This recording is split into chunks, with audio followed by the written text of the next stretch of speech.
Facebook, TikTok, YouTube বা বিভিন্ন social মিডিয়াতে ভিডিও আপলোড করার পূর্বে অনেক সময় আমাদের প্রপারভাবে এই ভিডিওগুলো এডিটিং করার প্রয়োজন হয়। মানে বিষয়টা হচ্ছে এরকম, আপনি কোনো একটা ভিডিও আপলোড করবেন, তার আগে আপনি ভিডিওতে মিউজিক অ্যাড করা, টেক্সট অ্যাড করা বা ভিডিওর কালারিং ঠিকঠাক রাখা, এরকম ধরনের এডিটিং আপনি করার প্রয়োজন হচ্ছে। বাট আমরা অনেকেই কিন্তু জানি না কীভাবে এগুলো এডিটিং করতে হয়। সো আজকে আমি এমন একটা ট্রিক শেয়ার করবো যার মাধ্যমে খুব সহজেই কিন্তু আপনার যে কোনো ভিডিওকে আপনি প্রফেশনালভাবে আপনি এডিটিং করতে পারবেন। সো কীভাবে আপনার ভিডিওকে আপনি এডিটিং করবেন চলুন আমি দেখে দিচ্ছি। আর এরকম ইম্পর্টেন্ট ভিডিও প্রতিনিয়ত পেতে পেজটা আপনি ফলো দিয়ে রাখবেন এবং অন্যরা যারা দেখে উপকৃত হতে পারে যেন অবশ্যই আপনার টাইমলাইনে ভিডিওটি শেয়ার করে রাখবেন। তো ফার্স্টে আপনার ফোনে ডাটা অথবা ওয়াইফাই করবেন, দেন আপনার ফোনের যে গুগল প্লে স্টোর আছে, প্লে স্টোর ওপেন করে ইনশট অ্যাপস ইনস্টল করে নেবেন। দেন এটা আপনি ওপেন করবেন, এটা আমি ওপেন করে দিলাম, আমার যেহেতু ইনস্টল করা আছে। তারপরে এখান থেকে দেখতে পাবেন ভিডিও নামের একটা অপশন থাকবে, আপনি ভিডিওতে ক্লিক করবেন। দেন আপনি যে ভিডিওটা আপনি এডিট করবেন সেই ভিডিওটা এখান থেকে সিলেক্ট করে দেবেন, তারপরে এটা ওপেন করবেন। যখন এটা ওপেন করবেন দেখেন ওপেন হয়ে গেছে। এখন ইম্পর্টেন্ট বিষয় হচ্ছে নিচের দিকে দেখেন ডান পাশে এখানে ইনশট অ্যাপের একটা লোগো আছে বা আইকন বা হচ্ছে ওয়াটারমার্ক আছে, আপনি এখানে ক্রস আইকনে ক্লিক করবেন। ক্লিক করার পর এখান থেকে রিমুভ করার একটা অপশন রয়েছে, আপনি রিমুভে ক্লিক করবেন। এখানে যদি অ্যাড দেখার প্রয়োজন হয় আপনি অ্যাডটা দেখলে কিন্তু অটোমেটিক্যালি রিমুভ হয়ে যাবে। দেন এইভাবে খুব সহজে কিন্তু আপনি এটা রিমুভ করতে পারবেন। রিমুভ হয়ে যাওয়ার পরে আপনি যেটা করবেন নিচের দিকে দেখেন অনেকগুলো কিন্তু এখান থেকে অপশন রয়েছে। এই অপশনের কাজ যদি আপনি জানেন তাহলে আপনার জন্য ভিডিও এডিটিংটা সবচেয়ে অনেক সহজ হয়ে যাবে। তো প্রথম যে অপশন আমি আপনাদের সাথে শেয়ার করবো, বাম পাশে দেখেন ক্যানভাস লেখা আছে। আপনি যদি ক্যানভাসে ক্লিক করেন, ক্যানভাসে ক্লিক করলে যেটা হবে ভিডিওর যে সাইজ দেখেন, ভিডিওর এক এক রকম কিন্তু সাইজ থাকে, 1:1 বা হচ্ছে 9:16 বা আদার্স অনেক ইস্যু থাকে। তো এখান থেকে যদি আমি একটা একটা করে সিলেক্ট করে দেখাই, দেখেন এখান থেকে ইউটিউবের জন্য একরকম, তারপরে থাম্বনেলের জন্য একরকম, তারপরে হচ্ছে আপনার ফেসবুকের জন্য একরকম। তো এখন বিষয় হচ্ছে ভিডিওটা আমি যেহেতু ইউটিউবের জন্য করবো, আমি আপনাদেরকে দেখাচ্ছি। এখানে যে 16:9 এটা আমি সিলেক্ট করে দিলাম, দেখেন সিলেক্ট হয়ে গেল। তো এখান থেকে আপনি এটা কাজ করে দিতে পারবেন। তারপরে টিক মার্কে ক্লিক করবেন, তাহলে এখানে ক্যানভাসের কাজ হয়ে যাবে। তারপরে ভিডিওটা যদি অনেক সময় আমাদের যেটা করার প্রয়োজন হয় সেটা হচ্ছে যে মিউজিক অ্যাড করার প্রয়োজন হয় বা ভয়েস দেওয়ার প্রয়োজন হয়। তো এক্ষেত্রে অডিও নামের একটা অপশন রয়েছে, অডিওতে যদি আপনি ক্লিক করেন 2 নম্বর অপশনে দেখেন মাই মিউজিক লেখা আছে বা মিউজিকে যদি আপনি ক্লিক করেন, এখানে মাই মিউজিকে ক্লিক করলে আপনি যেটা করতে পারবেন এখান থেকে আপনার ফোনে যে মিউজিকগুলো আছে এই মিউজিকগুলো কিন্তু আপনি এখান থেকে আপনি অ্যাড করতে পারবেন। ঠিক আছে, যদি আমি এখান থেকে একটু আমি অ্যাড করে দিই, দেখেন এখানে একটা অ্যাড করলাম। এখান থেকে কিন্তু ইউজে যদি ক্লিক করেন অটোমেটিক্যালি কিন্তু এখান থেকে আপনি ইউজ করতে পারবেন। এখানে মিউজিক দেখেন এখান থেকে ইউজ হয়ে গেছে। ঠিক আছে, এভাবে খুব সহজে আপনি মিউজিক অ্যাড করতে পারবেন। তো আমার এটা এখন অ্যাড করার প্রয়োজন হচ্ছে না। আবার আপনি যদি মনে করেন রেকর্ড যদি আপনি ক্লিক করেন, রেকর্ডে ক্লিক করলে যেটা হবে এখান থেকে আপনি রেকর্ড মানে আপনার ভয়েস আপনি দিতে পারবেন। মানে আলাদাভাবে আপনি হচ্ছে ভিডিওতে রেকর্ড আপনি ভয়েসটা দিতে পারবেন। ঠিক আছে, এরপরে আরেকটা অপশন যদি আমি আপনাদেরকে দেখাই, উপরের দিকে দেখেন স্টিকার। এই স্টিকারে যদি আপনি ক্লিক করেন, স্টিকারে ক্লিক করলে যেটা হবে আপনি এখান থেকে স্টিকার সিলেক্ট করে দিতে পারবেন। যেমন এখানে স্টিকারে ক্লিক করলাম, দেখেন এখান থেকে কতগুলো স্টিকার। আমি যদি এখান থেকে যে এটা এই স্টিকার যদি আমি দিয়ে দিই, দেখেন এই যে স্টিকার চলে আসছে উপরে, আপনারা ভিডিওটা দেখতে পাচ্ছেন। বাট এটা এখন আমি দেবো না, আপনারা কিন্তু এভাবে স্টিকার দিতে পারবেন। ঠিক আছে, তারপর যদি মনে করেন যে আপনি টেক্সট অ্যাড করবেন, এখান থেকে আপনি দেখেন এখানে লেখা আছে টেক্সট, আপনি টেক্সটে যদি ক্লিক করেন যে হচ্ছে মজাদার খাবার, যেমন আমি লিখলাম দেখেন মজাদার, তারপরে মজাদার তারপরে খাবার, দেখেন এটা কিন্তু সিলেক্ট করে দিলাম, মজাদার খাবার সিলেক্ট করে দিলাম, এটা কিন্তু লেখা কিন্তু অ্যাড হয়ে গেছে। এখন এটা যদি আপনি এডিট করতে চান, এডিটে যদি ক্লিক করেন, ক্লিক করলে আপনি দেখতে পারবেন এখানে আপনি যে মনে করেন যে আপনি লেখার যে আপনি কালারিংটা চেঞ্জ করবেন, এখান থেকে আপনি লাল কালো লেখা আপনি দিতে পারবেন, বা এখান থেকে আপনি লেভেল আপনি এখান থেকে দিয়ে আপনি অন্য লেভেলে আপনি এখান থেকে সাজাতে পারবেন। দেখেন এখান থেকে লেভেল চেঞ্জ হয়ে যাচ্ছে।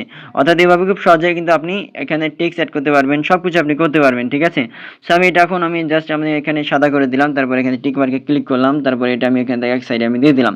তারপর আপনি যেটা করতে পারবেন এখান থেকে যে ডিটেলস লেখা আছে, ডিটেলসের একটা অপশন রয়েছে, আপনি ডিটেলসে যদি ক্লিক করেন, দেখেন ডিটেলসে ক্লিক করার পরে ভিডিওর আপনি এখান থেকে ঝাপসা করতে পারবেন, সেন্সর। যেমন বিস্কিটের একটা ভিডিও দেওয়া আছে, এটা আমি যদি এখানে সেন্সর দিয়ে দিই, দেখেন এখান থেকে বিস্কিটটা হাইড হয়ে যাচ্ছে। ঠিক আছে, এই জায়গায় দেখেন এখান থেকে আমি চেঞ্জ করে দিলাম, তারপর এখান থেকে বাড়িয়ে দিলাম, হাইড হয়ে যাচ্ছে। টিক মার্কে যদি ক্লিক করি, দেখেন এখান থেকে ভিডিও চলতেছে, বাট এখান থেকে এই যে ওটা হাইড হয়ে রয়েছে। সেভাবে খুব সহজে কিন্তু আপনি এটাও কাজ করতে পারবেন। তো এটা আমি এখন ডিলিট করে দিচ্ছি আপাতত। তারপরে আপনি যদি মনে করেন এখান থেকে টিক মার্কে ক্লিক করলাম, এখান থেকে আপনি টেক্সট অ্যাড করা যেহেতু হয়ে গেল, ইফেক্ট আপনার ভিডিও যদি কোনো ইফেক্ট যদি দিতে চান, এখান থেকে আপনার ভিডিওর ইফেক্ট হয়ে যাবে। দেখেন ফিল্টারে আপনি দিতে পারবেন, এখান থেকে ফিল্টার যদি ক্লিক করেন ভিডিওর যে ফিল্টার, ঠিক আছে, একটু ব্যাক করে এখান থেকে নিচের দিকে আপনি আরেকটা ফিল্টার অবশ্যই অপশন পাবেন, দেখেন এই যে ফিল্টার যদি আপনি ক্লিক করেন, ফিল্টারে ক্লিক করলে আপনি যেটা করতে পারবেন এখান থেকে আপনার যে কালারিংটা, ভিডিওর যে কালারিং ওটা ঠিকঠাক করতে পারবেন। দেখেন কিরকম একটা ব্রাইটনেস হয়ে যাচ্ছে, তারপর এখান থেকে কালারিং হচ্ছে, আমি এখানে কালারিংটা করে দিলাম। তারপর যদি মনে হয় যে আপনার এখান থেকে অ্যাডজাস্টে যদি ক্লিক করেন, অ্যাডজাস্টে ক্লিক করলে যেটা হবে এখান থেকে আপনি ভিডিওটা মানে এখান থেকে বিভিন্ন কালারিং আপনি ঠিকঠাক করতে পারবেন এখান থেকে। ঠিক আছে, দেখেন এখান থেকে আমি ভিডিওটা আমি কালারিং করতেছি, সোলারেশন দিচ্ছি, তারপর টিক মার্কে ক্লিক করলাম। এইভাবে কিন্তু আপনি এটা কাজ করতে পারবেন। আবার যদি আপনার মনে হয় এখান থেকে যদি একটু ব্যাক করেন, তারপরে ভিডিওটা এখান থেকে পিপ যদি লেখা আছে পিআইপি, এখানে যদি ক্লিক করেন, ক্লিক করার পরে আপনি ভিডিওর উপর আরেকটা লেয়ার বসাই দিতে যাচ্ছেন। দেখেন ছোট্ট একটা ভিডিও আমি বসাই দিলাম, দেখেন বিস্কিটের একটা ভিডিও। এখান থেকে যদি আপনি অন করেন, এখান থেকে ভিডিওটা কিন্তু ওপেন হয়ে যাবে। দেখেন এটা হচ্ছে মানে দুইটা ভিডিও একসাথে ওপেন হয়ে যাচ্ছে। মানে এখান থেকে এটার কাজ কিন্তু আপনি এটা করতে পারবেন। অনেক সময় দুইটা ভিডিও অ্যাড করার প্রয়োজন হয়, ঠিক আছে, সেটা আমি এখন রিমুভ করে দিচ্ছি। তারপর আপনি যেটা করতে পারবেন, এখান থেকে দেখেন এখান থেকে স্পিড লেখা আছে, মানে ভিডিও চলতে চলতে মাঝখানে কোনো একটা অংশ আপনার প্রয়োজন হচ্ছে না, বা আপনার দুইটা অংশ ভাগ করার প্রয়োজন হচ্ছে। তাহলে ক্ষেত্রে আপনি যে স্পিড লেখা আছে, স্পিডে যদি ভিডিওর মাঝখানে যদি আমি ক্লিক করে দেখেন, স্পিডে ক্লিক করে দিলাম, দুইটা কিন্তু অংশ বিভক্ত হয়ে গেল। দেখেন ভিডিওর দুইটা অংশে পার্ট বিভক্ত হয়ে গেল, ঠিক আছে। আপনি একটা অংশ বা আরেকটা অংশ রিমুভ করতে পারবেন বা এডিট করতে পারবেন এভাবে খুব সহজেই। তারপরে আপনার ভিডিওর যদি ভলিউম কম বেশি করার প্রয়োজন হয়, ভলিউমে যদি ক্লিক করেন, দেখেন এখান থেকে ভিডিওর উপর আগে ক্লিক করে রাখবেন, ক্লিক করে দিলাম, তারপর ভলিউমে ক্লিক করলাম। তারপরে এখান থেকে আপনি বাড়াইতে পারবেন ভলিউম, আবার কমাইতে পারবেন ভলিউম, এটা আপনার মতো করে আপনি করে নিতে পারবেন। এটা হচ্ছে ভলিউমের কাজ। ব্যাকগ্রাউন্ডে যদি আপনি ক্লিক করেন, ভিডিওর ব্যাকগ্রাউন্ড আপনি দিতে পারবেন আলাদাভাবে। ব্যাকগ্রাউন্ড যদি ক্লিক করে দেখেন এখান থেকে ভিডিওতে, এই যে দেখেন ব্যাকগ্রাউন্ডটা যদি আমি এখান থেকে লাল দেব, বা এখান থেকে আমি যদি মনে করি হলুদ দেবো, দেখেন ব্যাকগ্রাউন্ড অন্যরকম চেঞ্জ হয়ে গেল, ঠিক আছে। ব্যাকগ্রাউন্ড এভাবে আপনি দিতে পারবেন।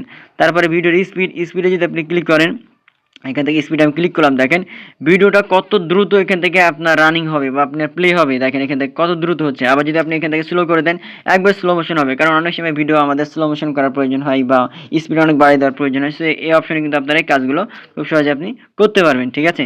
তারপরে এখান থেকে দেখেন অ্যানিমেশন, আপনার ভিডিও যদি এখানে অ্যানিমেশন করার প্রয়োজন হয়, অ্যানিমেশন মানে যেটা হচ্ছে ভিডিও কীভাবে ওপেন হবে, দেখেন ভিডিও ওপেন হওয়ার স্টাইল দেখেন, এই যে ওপেন হয়ে যাচ্ছে। তারপর যদি মনে করেন এখান থেকে আমি আরেকটা এখান থেকে দেবো, আমি জাস্ট শুধুমাত্র দেখানোর জন্য, এই যে দেখেন দিয়ে দিলাম, কিভাবে ওপেন হচ্ছে দেখেন, এই যে এভাবে ওপেন হয়ে যাচ্ছে। অর্থাৎ এইভাবে খুব সহজে কিন্তু আপনি এখান থেকে অ্যানিমেশনের কাজটা আপনি করতে পারবেন, ঠিক আছে।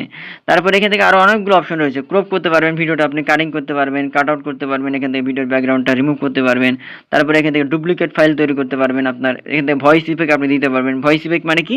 ভয়েস ইফেক্ট মানে হচ্ছে আপনার নিজস্বভাবে আপনি ছেলেদের কণ্ঠে ভয়েসটা, মানে আপনার ভয়েসটা মানে ছেলেদের মতো শোনাবে, কখনো ফিমেলদের মতো শোনাবে, বয়স্কদের মতো শোনাবে, এভাবে কিন্তু আপনি ভয়েস অ্যাড করতে পারবেন এখানে, ঠিক আছে। তারপরে এখানে আরোগুলো অপশন রয়েছে, রিভার্স করতে পারবেন, মানে ভিডিও উল্টোভাবে এখান থেকে প্লে হবে। অর্থাৎ এভাবে খুব সহজে আপনি যে কোনো ভিডিওটা, প্রত্যেকটা অপশনের কাজগুলো অনেক ইজি অন্যান্য অ্যাপসের চাইতে। আপনারা কিন্তু এভাবে খুব সহজে আপনারা ভিডিওটা এডিটিং করতে পারবেন। এডিটিং যখন হয়ে যাবে, উপরের দিকে এক্সপোর্টে আপনি ক্লিক করবেন, উপরে এক্সপোর্টে যখন আপনি ক্লিক করবেন, ক্লিক করার পরে কিন্তু আপনি এখান থেকে দেখেন এখান থেকে সেভ করতে পারবেন। এখান থেকে রেজুলেশন কম বেশি করে আপনি সেভ করলে কিন্তু আপনার গ্যালারিতে সেভ হয়ে যাবে। এভাবে খুব সহজে আপনি যে কোনো ভিডিও প্রফেশনালভাবে এডিটিং করতে পারবেন। সো এরকম ইম্পর্টেন্ট ভিডিও প্রতিনিয়ত পেতে এই চ্যানেলটা অবশ্যই আপনি সাবস্ক্রাইব করে রাখবেন, এবং অন্যরা যেন দেখে উপকৃত হতে পারে যেন অবশ্যই আপনার টাইমলাইনে ভিডিওটি শেয়ার করে রাখবেন। ধন্যবাদ।